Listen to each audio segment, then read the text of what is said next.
What's happening, YouTube? So, the Los Angeles Clippers, after we beat the Golden State Warriors, we continue to play with really hard fought energy throughout the whole entire game. And it was against, quote unquote, so called the best team in the NBA.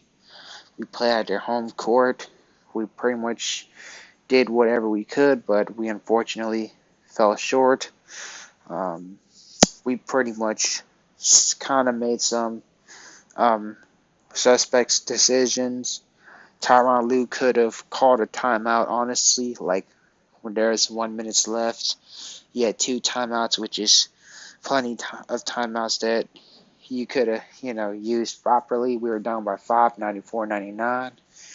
But Tyronn Lue could have definitely called a timeout then, like, and then which costed, like, a Reggie Jackson turnover. And then also the refs, they pretty much made a pretty, like, at least suspect decisions at times. Like, let's just say, especially when Devin Booker, like, literally, like, punched Terrence Mann in his nuts, and it was definitely not an offensive foul, which is like, what the heck, like, so Draymond Green got, like, suspended for kneeing Steven Adams in the nuts, but Devin Booker, like, literally um punched on whatever, like, oh, I forgot, yeah, Terrence Mann in the nuts, and it was not even a foul, which is that's pretty ridiculous to say the least. And then Chris Paul literally, like, got backhand. My bad. Chris Paul literally backhanded the heck out of Jay Crowder. I mean, not Jay Crowder. Robert Covington. My huge apologies. Robert Covington literally got backhanded by CP3, and that was no call, which is, man, like literally, like, you backhanded someone and no call. Like, come on now. Like, two very questionable plays, to say the least. But nevertheless, we unfortunately lost. But let me just go player by player, like how I usually do on like how did they pretty much perform. So first of all, Marcus Morris, big shout out to him. He was definitely, like, probably like the best scorer for the Clippers tonight. Literally doing everything, doing typical Marcus Morris things, getting inside the mid range, getting inside the post, shooting his post fadeaways, and making lots of shots. And he also made, like, some very tough shots as well too, which is, man, Marcus Morris ascended to another level. Like, I know him back in the Boston Celtics days, like, he was pretty good. Him with the Knicks, but this year this year's Marcus Morris, he really took it on the next level because all like I never ever recollect Marcus Morris really swish a really really tough shot like that, like, before. Like, that was just beyond amazing. Like, literally, he was trapped and then somehow he recovered, and he just swished it, just literally, it was amazing. It was amazing. And then Ivica Zubac, another player that literally, like, stepped up big time. A lot of Clippers fans did not like Ivica Zubac because, his clunkiness. He was kind of slow, which resulted him to be kind of poor on defense, and I was in the middle. But middle of that, I was neutral. I definitely saw a lot of the negatives of Ivica Zubac, but, he has his positives, and then now his positives are really, like, on a big rise. Like, I felt like, same for Ivica Zubac standards. I believe he held his own against some guards, especially, like, players like Devin Booker, like when he would guard Devin Booker, or now even Chris Paul. Like, he actually plays pretty pretty good defense. He's not just a guy you just target in a pick and roll and just make easy baskets on him. At least for the last, let's say 3 games. For the last 3 games, Zubac stepped up big time on defense. And offensive end, he was pretty nice as well too. Made some really nice dunks. And he's been getting them rebounds. Like I said, if Zubac could play like this every single game, the Clippers are essentially in really good hands. And his defensive presence was shown because not many people really scored in the paint when Zubac was on the floor. But yeah, Zubac did really good. Now, let's get on the hot potato. Reggie Jackson. I know, a lot of people are going to be slandering Reggie Jackson tonight.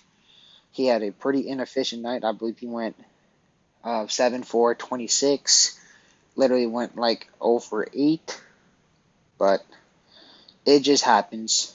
It just happens. I mean, you cannot really, like, what can I really say this? You can't always be good every night. We all know what Reggie Jackson does in the clutch. Like, he's usually a clutch player. It's just this game, it was his pretty off game. Nevertheless, he scored 14 points. And he also got 8 assists, too, that's actually really good, actually, for, a point guard. And then, I know, everybody's going to go big slander on Reggie Jackson, but he did a lot of pretty solid things, especially his playmaking was solid, except for the last minute. Like, he turned the ball over. He could have, kind of, calmed down a little bit. I get, yeah, it's 1 minute, but there was a guy guarding Luke Kennard, and Reggie Jackson kind of, took a little bit of the gamble and stuff. But yeah, it was his off night, but I mean, pretty much, what could I really say? How could I, properly phrase it? It was just simply his off night. You can't always have all the perfect nights and all stuff, and all of a sudden, one really bad night, just all of a sudden switch up on Reggie Jackson. I know sometimes I would kind of lose it when players would be off, but Reggie Jackson, I don't know. He could have. I know he was pretty inefficient and all stuff. He definitely could have made some shots and all stuff. I know people are gonna say Reggie Jackson should have been benched a lot of times, but I mean, Tyronn Lue could have definitely played Brandon Boston for sure, because Brandon Boston brings that length and he's a bucket and ease the load off of Reggie, because remember, Reggie Jackson played 37 minutes, which is it would cost him to be really gassed out. So I mean, if you play some really young talented player like a Brandon Boston to take the load off, that could possibly help. Especially, we all know how good Brandon Boston is. He's good on every ends of the floor. But yeah, that's just my thoughts on Reggie. He had a really inefficient night, but he got a pretty good amount of assists. But hopefully Reggie Jackson, he can, get efficient as usual, be clutch as usual. But yeah, that just pretty much sums up about how Reggie Jackson did in this game. And then you got Rocco, who played pretty great defense, hustles real good.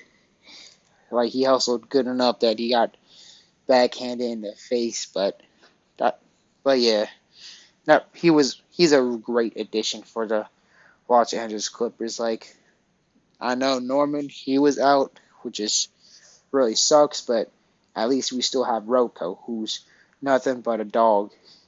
Then you got Nick Batum, who was really good in the game too.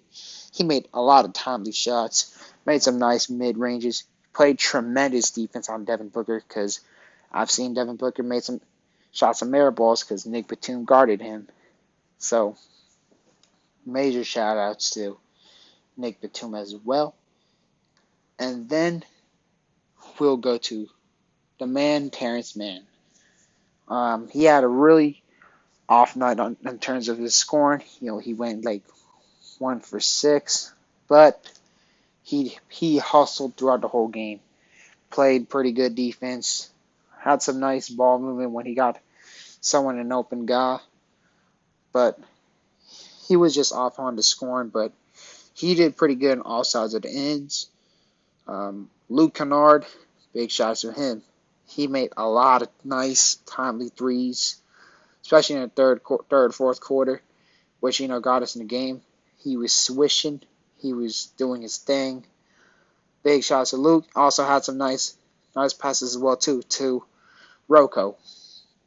Amir Coffey, I think he did all right. He did pretty solid on the defense. I don't think he did too much on the offensive end. Like I said, like maybe some of his minutes could also go to Brandon Boston Jr. because we all know what Brandon Boston can do, but we all know what Amir Coffey is capable of as well too. So again, um, not too mad of him getting minutes as much as before, but he did pretty. Like he wasn't the worst. He did solid. I mean, Amir Coffey could have, I believe he did that one indecisive play that he hesitated too much, which kind of resulted him to lose the ball or something like that. But nevertheless, it was a really hard fought game. Like, unfortunately, we lost against the Phoenix Suns. Devin Booker kind of heated up in the fourth quarter.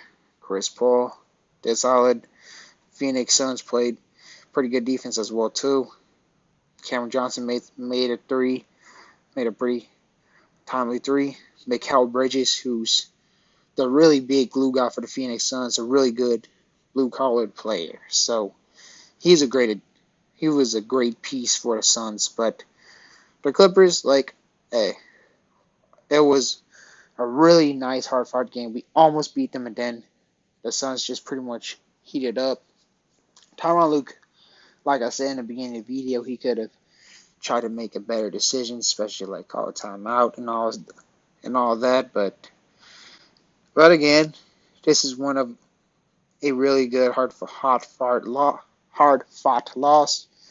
We will face against the Houston Rockets on Thursday, and if anything, Brandon Boston Jr. needs to get a lot of minutes, considering it's the Houston Rockets, who's like one of the worst teams in the NBA. And because one, I don't want to see an injury happen because our main players are exhausted, and main reason, Brandon Boston has superstar potentials. Simple as that. But anyways, that's your wrap for this video. Just leave a comment down below on what you think about the game or what you think about the video. Be sure to leave a like, comment, and subscribe. And peace out, Clipper Nation. Let's get it.